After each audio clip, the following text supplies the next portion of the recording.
How's it going, you guys? This is Julifer 9211 coming at you with another Dark Magician tips and tricks. I was watching some videos online and also playing on locals.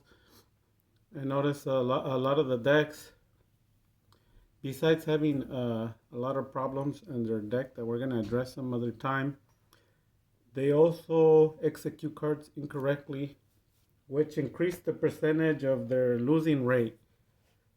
For example, they could have a great hand, but because they don't know how to play it,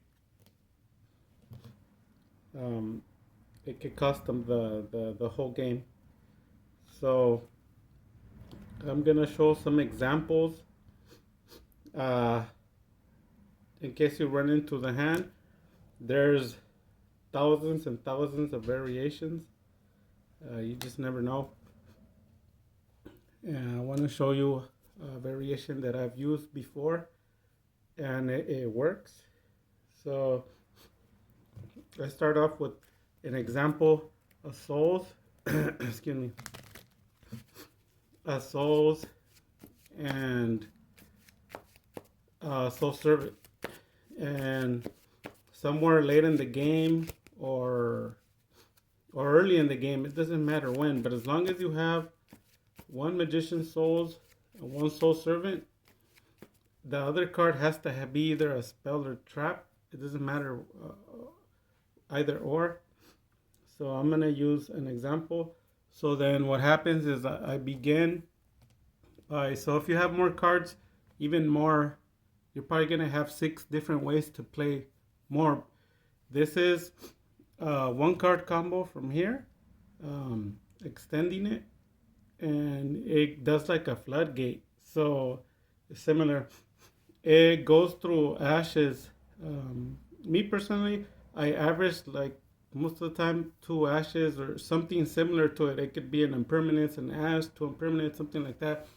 And I usually, my percentage of getting slowed down and stopped is very low because of so many variations that I have, that their one card negation or whatever, it's too slow. It's too slow, and that's why they lose. A lot of people haven't figured that out.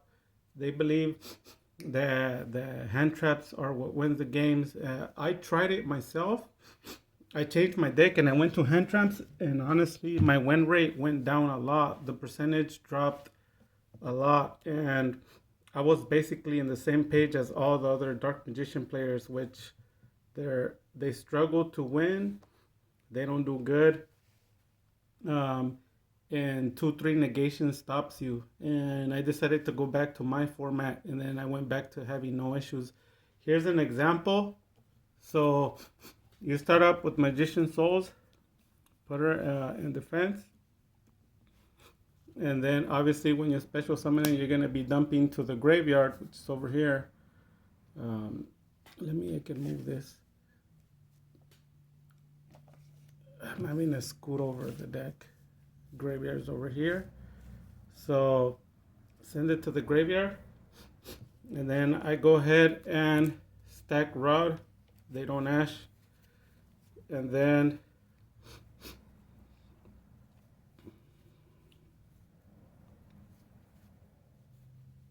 you stack the Rod.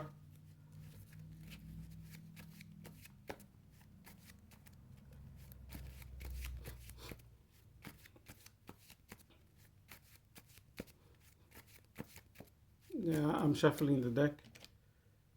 And then you can either go into the Dragoon from this, because you can play this to get it back, link to Anaconda and activate, or you can choose to use the effect to discard the effect and draw Rod to your hand. When you draw it to your hand, you would obviously normal it, and this is in the graveyard, and from there get circle. Then from there link Anaconda,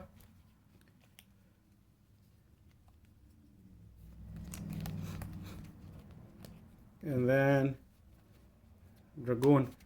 And in my opinion, in all of my plays, my success rate doesn't come from uh, having similar decks to the meta, which is like more than 90% of players. If you notice all their decks are similar, it's because they have a meta deck. Whether they want to believe it or not, that's up to them. But they do have a meta deck, meaning the deck they have, everybody else has it.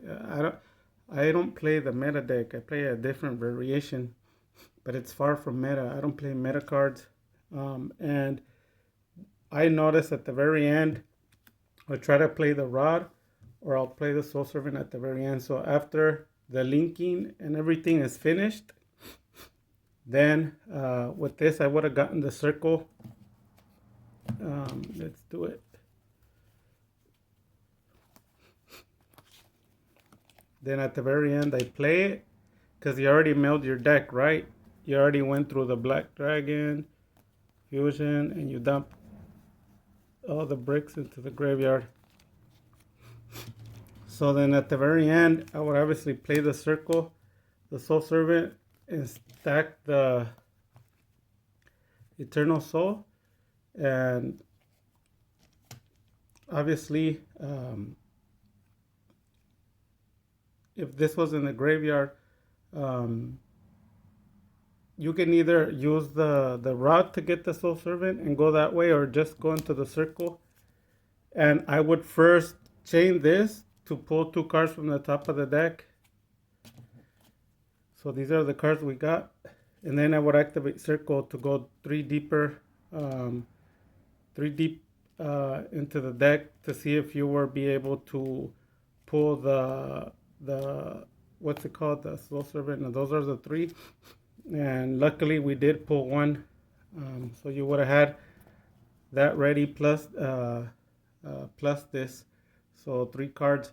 So if you saw, we went really deep into the deck with this way. But of course, we could go backwards. We could go backwards to the beginning. Let's see. I have a bunch of cards in my hand. I believe this was the beginning. Let me see.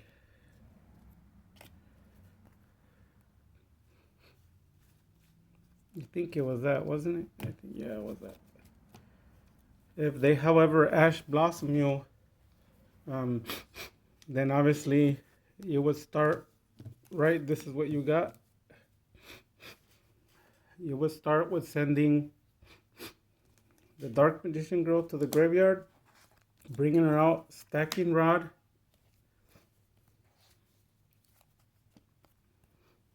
and then you activate the effect to discard, and they're gonna Ash Blossom, and then you just pull the Soul Servant. You pull the Soul Servant, and then you would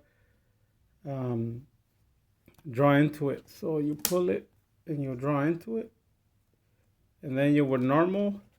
And once you normal, you can't use the Soul Servant twice in the same turn. So I would opt out for the circle.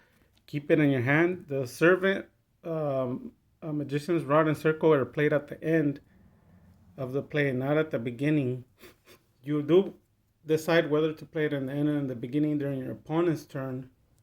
But as far as the play of it, that's why nobody makes it far, because they don't know when the timing and execution is. So they play it at the beginning, and all of those things get impermanent ashed. And if you see all my duels, most of all the cards that I want to play in the beginning, they're all of them, like 90% of them, they're all bait.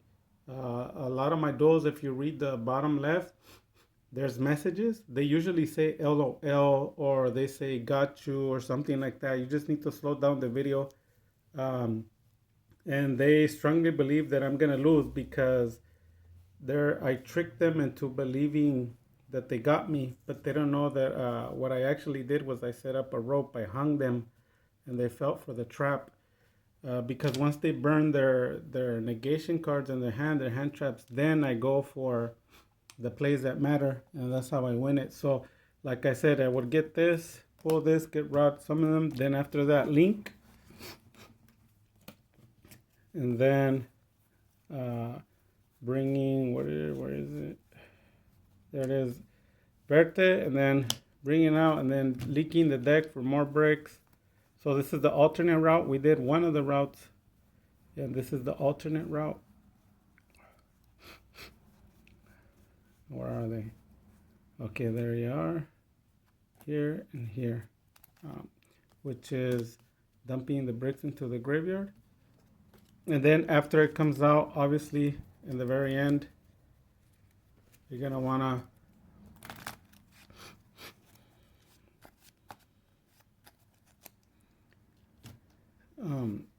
shuffle, and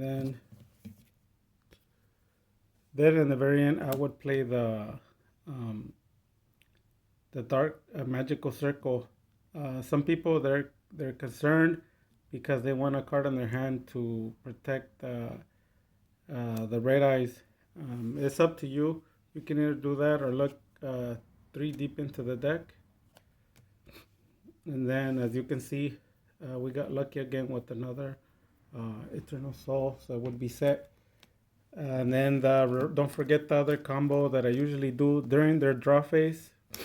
So it was 2 out of 2. There is an explanation of why the percentage of pulling it is high. The reason why, even though I shuffled it, the reason why is because I go on Yu-Gi-Oh! Dual Calculator, and then I do plays, and I set it up so that the deck is somewhere around 30 cards or less. Because I usually, in my first turn, I'm able to mail about 10, 12, 13 average cards to starting off from 5, but ending with the deck count of 10 to 13 less. Usually I go as far as like maybe 18 cards less. So the deck ends up being like around 22, 23, which is what I average. That's what I like to do constantly. If I already set up my field like you see it right now, there's no need for me to go further. I just save the cards in my hand and I wait till the next turn to build up the field again. And what happens is with the number of cards, so you got 1, 2, 3, 4, 5, 6, 7, 8, 9, 10, 10 cards. So that already brought it down to 30. If you do it on the Yu-Gi-Oh! Calculator and I play Eternal Soul at 3, the the circle I'll average probably 1. I usually play 1, but I started playing 2 recently because a lot of people that I sell the decks to complain with the 1 variant and the 1 Eternal Soul. So I try to play at least 2 of them. The Eternal I play at 3 because a lot of times that you don't enter the tournament, anyone that actually plays at a competitive level knows that the more competitive you play, like Loza and Sam and players like that, or Magic Calibra, the higher you play, the less they target spell and trap destruction because they're more into floodgates. So those your spells and traps are nothing to them. They're negating and doing all kinds of stuff. So that's why you play at 1. I've heard people play none. I've seen several Dark Magician players that play 0 Circle, 0 Eternal Soul. They say they're just worthless. But then they turn around and play a bunch of trash cards like hand traps. And they do well, they say. So I think it really depends on you because the people that play at their locals but they don't do tournaments, the rogue decks, the meta, like the lower level meta, they tend to play a lot of spell trap destruction. That's why people play them at 3 because they in one game they get all 3 circles either banished or destroyed, all Eternal Souls. That's just the way it is. So obviously that if you play at the YCS, if you play at a top tier level, yeah, you're gonna need 1 because why? They don't destroy them. They don't destroy them. That's why. That's why you can play them at 1. So if you do it on a calculator and you put 3 cards out of a 30 to 25 size deck, you'll get the results of like more than 85% that you're gonna draw your card because there's 3 of them. And if there's 30 and you minus 3, you have 27 cards left. So those 3 are shuffled within there. So the percentage is extremely high of you drawing it. So that's a technique that I already know. So that's why I played at the end and I get the results. And in Yu-Gi-Oh, in my opinion, it's all about results, not opinions. What works, what wins, and there you go. So I showed you 2 variations, one with the ash blossom, one without it. Obviously, without the ash blossom, it's like a crazy floodgate. The other one without it, it didn't matter because we still got the same hand. I shuffled it before you. This isn't a trick. It's not like there's other decks there. That's all there is. Um, and there you go. You saw it for yourself. It's an example of how to play the Dark Magician with 3 cards, um, and with some ash blossoms. Show you more tips and tricks next time. Dark Magic Attack.